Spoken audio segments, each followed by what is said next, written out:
Rani nyitete thinga atongoria kiama kia Jubilee kuma kaunti ya Nairobi matongoretio ni governor wa kaunti no Ann Kananu na macimanetie niguo kwarira mutaratara wina waragania ithurano-ini ici. Mwandiki mukaru wa kiama giki Jeremia Kioni augite mati gwetikira kugayanio ni ithurano cia Wamurani na aria kana hihi mati gukorwo magitikira gukorwo makigayanio ni ithurano ici na aria nao marugamite na President Uhuru Muigai wa Kenyatta mati guthuto kanio na ihinda-ini riri na ni megutigirira ati ni maekorwo makiro na njira iria kiagirire guku nake murugamiri wa ithurano cia kiama giki mundu witwo Kanini Kega akiuga gutire mundu ukuheo tigiti wa imwe kwa imwe no muingi niguo ugatua matua na gutire mundu ukuheo maratathi toria gwikoretwo ukirikana.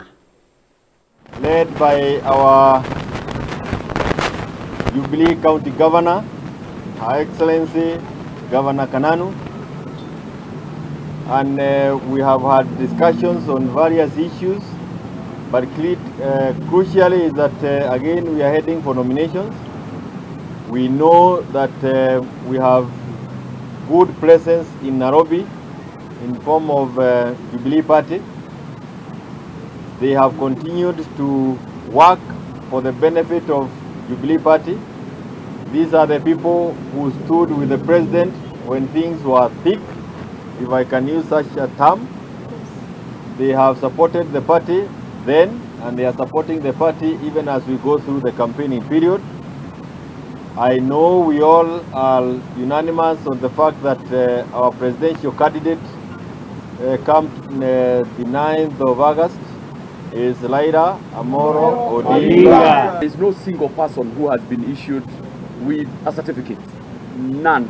So there should be nobody going out there saying that they have certificates. You know, there are people going out there intimidating other people saying that they have certificates.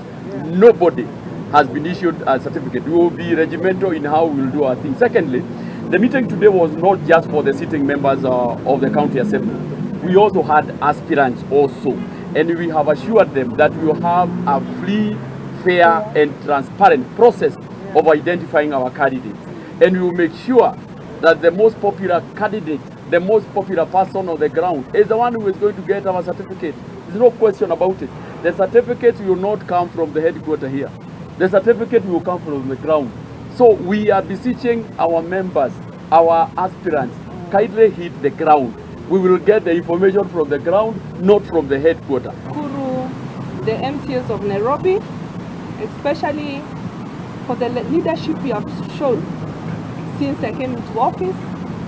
Na ningependa pia kusema sisi chama ambao tunatambua ni chama cha Jubilee, kwa sababu sisi wote tulio hapa leo tumechaguliwa na hiyo chama cha Jubilee. And I want also to state categorically that through the Jubilee Party, that is why you're seeing so many developments in Nairobi. Ningependa nikuambie pia sisi kama wana Jubilee tumeweka mikakati yetu ya ku make sure that our grassroots are well taken care of, and for us, you know how we operate. We've done it before, we are going to do it, and we are going to deliver.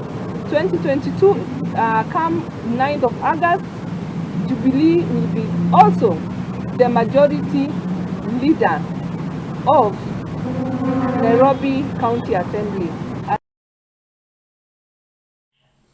Icio na riboti cigimainie na ithurano cia Wamurani kuria mwena wa kana guko kaunti ya Nairobi kuma kuri kiama kia Jubilee makiuga ati ni igagitabanio na waragania tugakihoka ati ciama ciothe uguo niguo mutaratara uria ugukorwo kirumirirwo na magakiuga ati ni megutigirira ati maundu mothe ni makirorwo aria makirugamite na mugathe President